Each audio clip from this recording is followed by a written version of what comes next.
Ladies and gentlemen, the story you are about to see is true. The names have been changed to protect the innocent.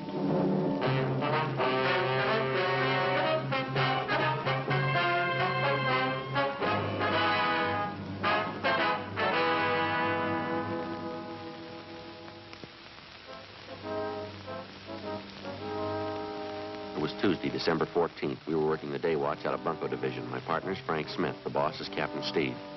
My name's Friday. A gang of petty swindlers had set up operations in the city. We knew they were experienced. We knew they were cunning. They worked fast. We had to stop them.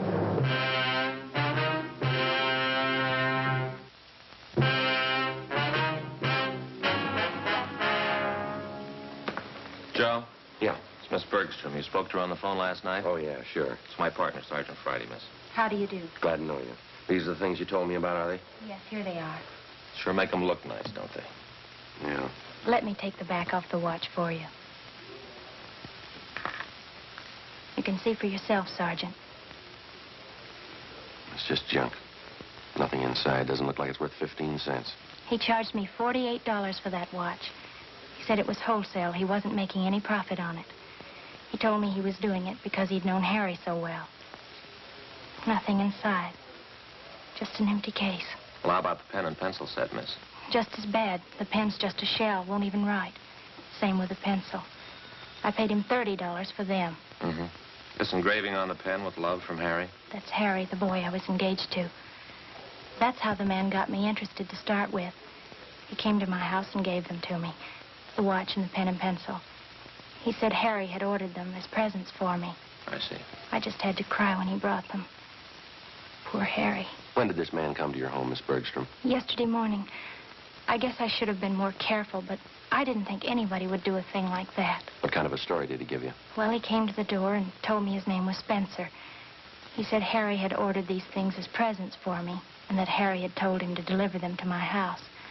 The watch looked beautiful in the case. I didn't know anything was wrong. I see. Would you go on, please? He told me it was a special order. He said Harry had written him from overseas the week before. Well, he said he hoped the engraving was all right. The way Harry wrote, he wanted it in his letter. I just couldn't take it. I cried. This man, he pretended to be a close friend of Harry's, huh? Yes, that's why I showed him the letter. The one Harry's folks got from the government about him being killed overseas. When did you receive that letter, Miss Bergstrom? 2 days before, on Saturday. Harry's name was in the obituaries on Monday. Mm-hmm. What'd the man do when you showed him the letter? He sympathized with me, or he pretended to. I didn't think there was any trick. I didn't know anybody was that low. The pen and pencil set looked a little cheap, but I wanted to keep them no matter how cheap they were. Harry's last present to me. That's what I thought. How'd he bring up the idea of money, miss? Well, when he was ready to leave, he told me that Harry had ordered the things on credit. He said he didn't want to mention it, but he wondered how he could get payment for the watch and the pen and pencil. He didn't show you a bill, did he? An invoice listing the price of the watch or the engraving that was done? No, and I didn't want him bothering Harry's mother and father at a time like this. So I borrowed some money from my dad and paid him. $48 for the watch, $30 for the pen and pencil set. Could you describe the man for us, Miss Bergstrom? What he looked like, clothes he was wearing? It's right here on this slip of paper. It's all written out for you. Thank you. It's a terrible thing, coming right at the time of Harry's death. Well, you're not alone, if that's any consolation. An Army widow out in Hollywood was cheated on the same kind of deal last Friday. It's so cruel. Using a dead person's name to cheat you. Yes, ma'am. How could anyone get lower than that? They keep trying.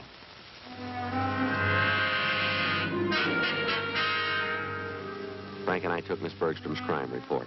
The phony watch and pen and pencil set were booked as evidence. In the past 2 weeks, we'd received half a dozen identical complaints from relatives or friends of lately deceased persons. The swindler, or con man, as he likes to be called in his trade, gets the names of lately deceased persons from the obituary column or the military casualty list in the daily newspapers. He then fixes up some cheap article of merchandise with appropriate engraving and calls on the friends and relatives of the deceased. He pretends to know nothing about the death of the person who he claims placed the order for the merchandise. In almost every case, the friend or relative agrees to pay for the articles at some exorbitant price. For the con man, it's a lucrative racket. For the public, a vicious one. Wednesday, December 15th, Frank and I looked up one of our informants, a former con man by the name of Judd Scanlon. What do you think of it, fellas? Been in business 2 months now, doing fine. What do you think of it? Looks great, Judd. Nice setup. Finest baby laundry in South Los Angeles. That's what I advertise. Don't think it's too broad, do you? We'd like to know how close you got your ear to the ground, Judd. There's a gang of bunks in town. They're working hard. What pitch they using? They're working the obituary columns, casualty lists. Thought you might be able to help us. That's one thing they can never tab me for. Obituary racket. Lousiest racket there is. Can you do anything for us? Heard one little rumble about it. 4 or 5 boys in the con mob, that right? We know that, Judd. Where can we look for him? Well, as I say, when I quit the game, I quit. Oh, maybe I could take a few soundings for you. Can't promise you anything. I'm strictly on the up and up now. Okay, Judd. You know where to get in touch with us. We'd appreciate anything you can do. You've helped me plenty of time, fellas. Wouldn't hurt a bit to tab that bunch. Yeah, look at this. You ever seen anything so cute in your life? Real cute, huh? That's all right. Say, Judd, could I use your phone a minute? Oh, sure. Thank you. Might as well check the office while we're here.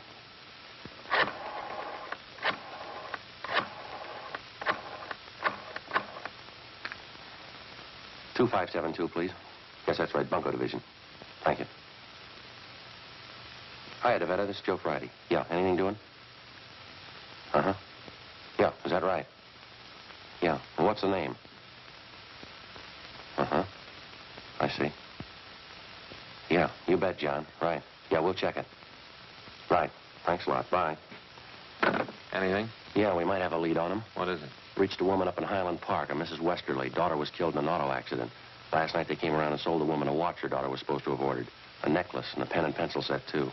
$250, usual junk. Uh-huh. They talked to this Mrs. Westerly? Yeah, I got a description. Everything matches all along the line. Yeah, well, what's the lead? Well, this Mrs. Westerly watched the man when he left her house. Yeah. He got in a taxi cab.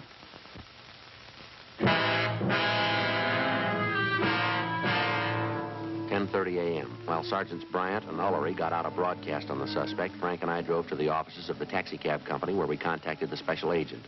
He helped us check the way bills for the preceding night. On the way bill for cab 213, we found the trip listed. Starting point, the intersection nearest the Westerly home. Destination, a hotel on South Flower Street.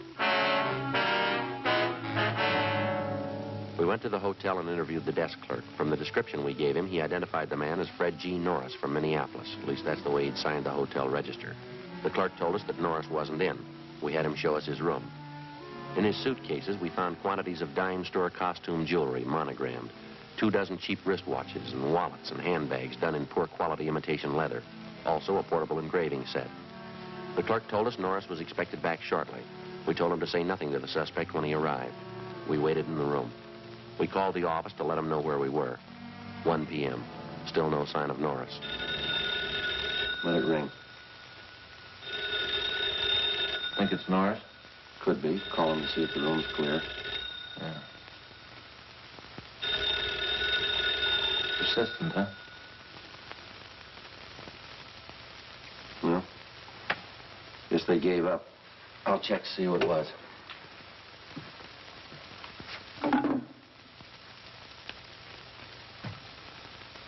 Yeah. That call was for us, was it? No, this is 214. You just let us in a little while ago, remember? Yeah, that's right. This is Sergeant Friday. You remember you had the pass key? That's right, yeah. Who was that call? Yeah, fine. No, you did exactly right. Yeah, that's right. Well, I'll tell you why we didn't answer it on our way out, huh? All right, fine. Yeah. Bye. Norris? No, it was the office. Yeah. They just picked up Norris.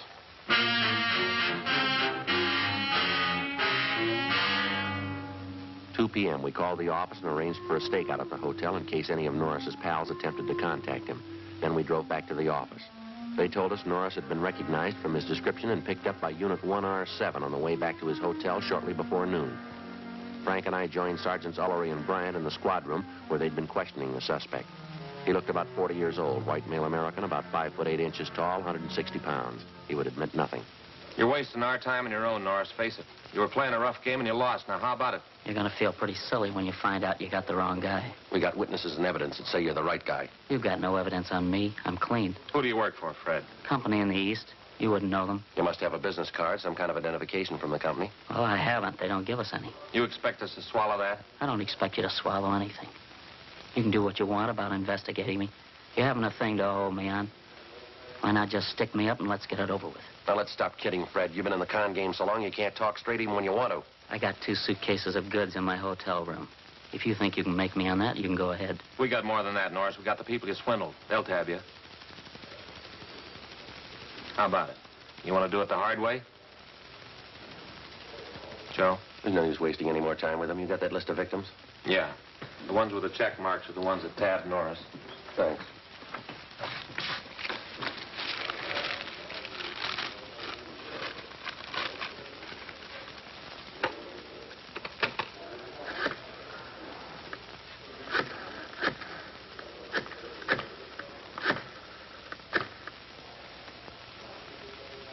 Hello, is Miss Bergstrom there, please? This is Sergeant Friday, Miss Bergstrom, Bunko Division. Yes, we picked up a suspect. We'd like to see if you can identify him. Yes, that's right. Would it be all right if we sent a car out for you now? All right, fine. Fine. Thank you.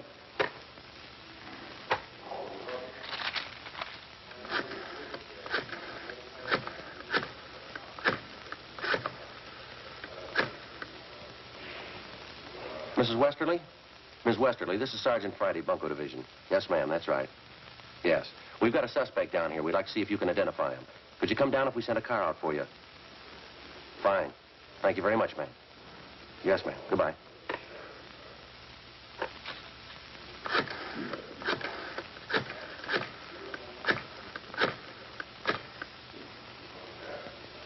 Mr. Hanson?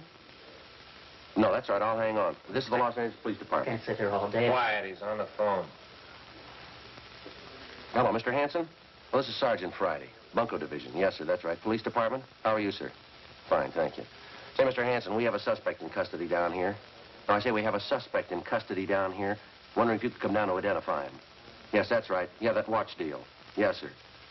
Could you make it down here if we sent a car out for you right away? Good. Fine. Thank you very much, sir. Right, we'll see you then. Right.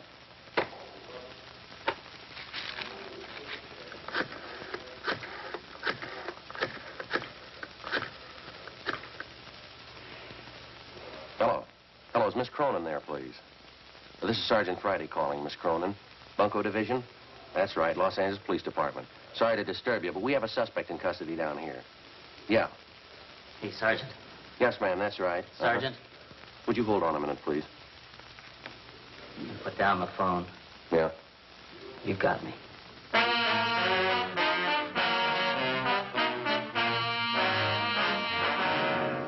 $2:58 p.m. We informed the victims that the special show-up had been canceled. Then we called in the stenographer and had her take Fred Norris's statement. In addition to listing the crimes he committed, he also told us there were 6 men in the Bunko gang besides himself. He gave us the names and descriptions of each one of them. He stated that they'd been operating in Los Angeles for the past 4 months. Norris said none of them had ever met the leader of the Bunko gang. The only contact they had with the leader was through one of the older gang members, a man by the name of Wesley Fisher. Before Norris was taken to the main jail for booking, he gave us the address of the apartment where he had been living with the other gang members. Norris's information on the suspects was checked through R&I. We got one make, Wesley Fisher. He had one prior arrest 2 years before on a grand theft charge, but had been released for lack of evidence. 3:15 p.m. Together with Sergeants Ullery and Bryant and 2 men from Metro Squad, we drove out to the address given us by Fred Norris. It was a large apartment development in the Hollywood area. Oh, Bryant and Ullery ought to be around back by now. Yeah, they've had plenty of time.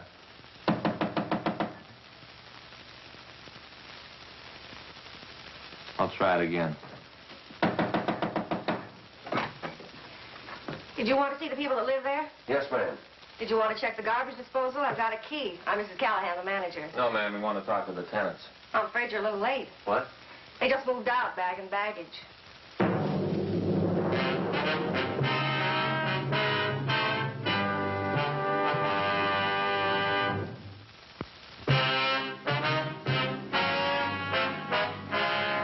Wednesday, December 15th, 4 p.m. We made a thorough check of the apartment house, which the 6 suspects had just vacated. We found nothing that would help us. We talked to the manager of the building where the suspects had been living. She told us that they had rented the place furnished about 3 months before. She identified Wesley Fisher's mugshot, but she told us that he had used the name of Charles Wilder. She also identified each of the other gang members from the descriptions Fred Norris had given us. She told us that while they were living there, the men seemed to keep odd hours and that they had a car. She told us that she had taken the license number of the car the day the men moved in. The license number was checked with DMV. It was registered in the name of Wesley Fisher, 1008 California Street, a transient hotel. The manager told us Fisher had moved about 9 months before. There was no forwarding address. We got out an all-points bulletin on Wesley Fisher and his automobile, requesting that all occupants of the car be held for investigation of grand theft. Thursday, December 16th, 8 a.m. Frank and I checked into the office. Well, from what Norris said, we know they brought most of the junk they're selling with them from the Middle West. Yeah, it looks like they were using that hotel room Norris had for a warehouse. I guess they didn't want to keep this stuff in the place where they were living. You figure there's any way we can set up stakeouts? No, not unless we cover every name in the obituary column. The way it's going, we might have to try it. We got to come up with something. Look at these. 2 more this morning, straight out of the obituary column. Yeah, took one family for $90. The other one here for $60. That last run through the stats office help any? Got a couple of possibles for us. They pulled some more mugs for us. Gonna show them to the victims this morning. What do you think about Norris? You think he's come up with everything? I don't know, Joe. Bryant and Ullery talked to him yesterday at the main jail. He didn't have anything new. I talked to the sheriff's bunco detail. They got one new case. Same M.O. Description comes close to one of the guys. The victim was the father of a Navy flyer lost overseas. They sold him a watch chain his son was supposed to have bought him for a present. Solid brass. They got anything new on it? No, they haven't been able to come up with anything either. I got it. Bunco Division, Friday. Yeah. Oh, yeah, Judd. Uh-huh. Yeah, we can be there. Yeah, you bet. Be right there. Judd Scanlon? Yeah. He wants to know if the name Wesley Fisher means anything to us.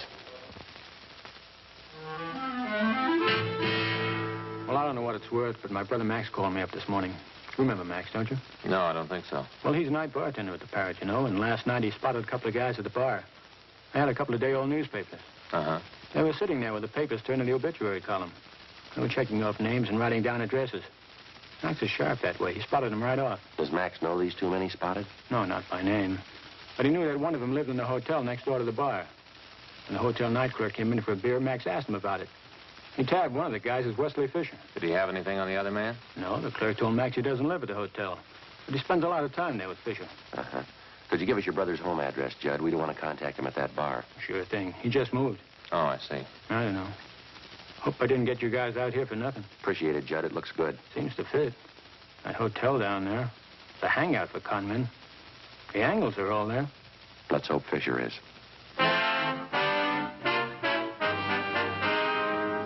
8:53 a.m. We arrived at the hotel on South Main Street. We checked with the desk clerk who told us that Wesley Fisher had room 37. As far as he knew, Fisher was in his room. We got a pass key from the clerk, went up to room 37 where we found Fisher and another man. He identified himself as Raymond Wilson, one of the gang members identified by Fred Norris. We also found a small supply of cheap watches and pen and pencil sets. We found Fisher's car. It was impounded. We took both suspects back to the city hall.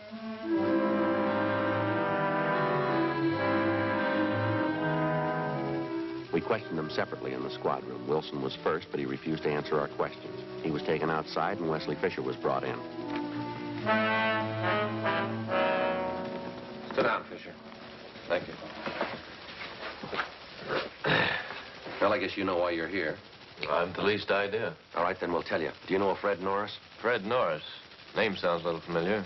Can't quite place it. He places you pretty well. He says he worked with you and Wilson up until a couple of days ago. That's so? That's right. He says he lived with you in that apartment out in Hollywood. That's so. Norris, Hollywood. When was that? 2 days ago, Fisher. Your landlady identified your mug. She even had the license number of your car. Well, what's it prove, gentlemen? It proves you're lying. You and Wilson worked together. You did work with Norris. You're part of one of the filthiest rackets going. Gentlemen, you're making a bad mistake.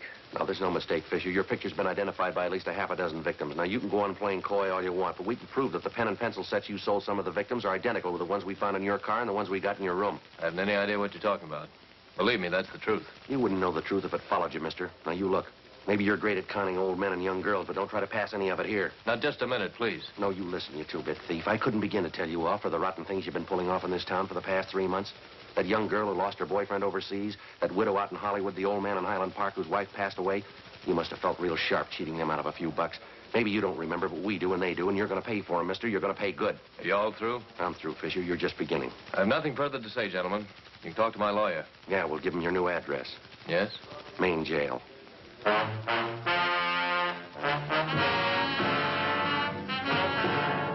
suspects Wesley Fisher and Raymond Wilson were booked and transported to the main jail. Both of them were positively identified by the victims. Warrants were obtained for the three suspects, Norris, Fisher, and Wilson. They were arraigned and held to answer at the preliminary hearing on several counts of grand theft. During the next 2 weeks and through the Christmas holidays, identical complaints of bunco operations continued to come in. Friends and relatives of lately deceased persons were still being victimized. The gang's operations continued as usual. There was only one change. The crime report showed that a woman was now operating in the obituary racket, along with the male suspects. Christmas came and went. On New Year's Eve, Frank and I were assigned to standby duty. A few minutes before 8 p.m., we got a call from the main jail that Wesley Fisher wanted to see us. We went to the second floor of the main jail, the interview room. All right, what's on your mind, Fisher? A lot. I'm getting a dirty deal. I'm going to do something about it. Well, what's the trouble? I was supposed to be bailed out. She promised me. I was supposed to have a lawyer. I had the public defender. Who's she? I'm not going to take all the heat. They're in just as deep as I am. If they can't do right by me, I'll square it up myself. I'll tell you everything I know. Go ahead. What is it? Her name's Betty McGraw. She's the one you've been looking for. She planned it out. The whole idea was hers. She got everybody together. It was her show. Where'll we find her? 213 Foster, apartment 8. Wesley Fisher gave us a complete statement of all of his crimes and also implicated the other members. He told us Betty McGraw was his girlfriend. She'd come up with the idea for the obituary racket. She gathered the men together for the job, and it had been planned that she was to stay in the background. In case of trouble, she would furnish aid to the gang members in the form of bail bond money and lawyers. She received a percentage of the take from each of the gang members. We checked her through R&I and found that she had a record. We checked out the address on the package and found that she'd gone to a New Year's Eve celebration at a downtown hotel. It was 11:57 when we got to the hotel. We identified ourselves to the special officer and showed him the mugshot of Betty McGraw. He thought he'd seen her at the bar. We started looking.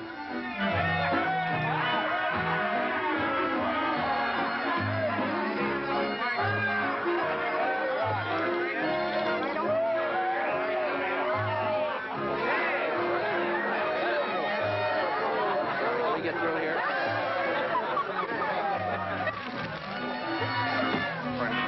We're looking for a Betty McGraw. What do you want with her? All right, now, come on, lady. Sober up. Is your name Betty McGraw?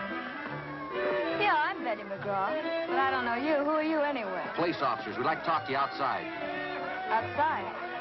I'm staying in here. This is where the party is, right here. All right, come on, lady. Outside. Is there a bar outside? I didn't know there was a bar outside. Come on, lady. Let's go. I don't know you at all. I'm not going. I'm not going with you. This is New Year's Eve. Don't you know that? New Year's Eve, and it's almost 12 o'clock.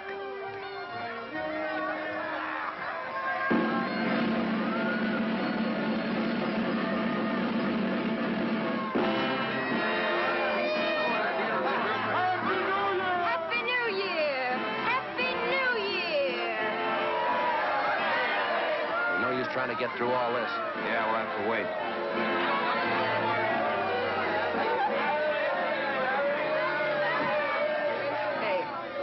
Yeah? What's the matter? I don't know why, but I always cry on New Year's Eve. No reason. I just cry. Yeah? Every year. New Year's Eve, midnight comes, I cry. Got no reason for it. Is that right? I cry. I just cry. Never did have any reason for it. You're gonna have one this year, lady.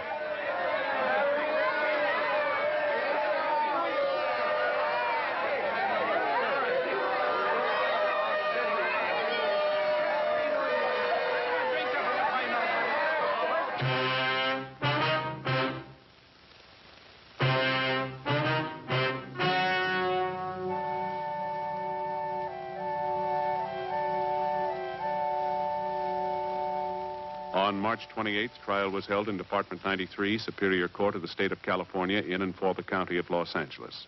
In a moment, the results of that trial.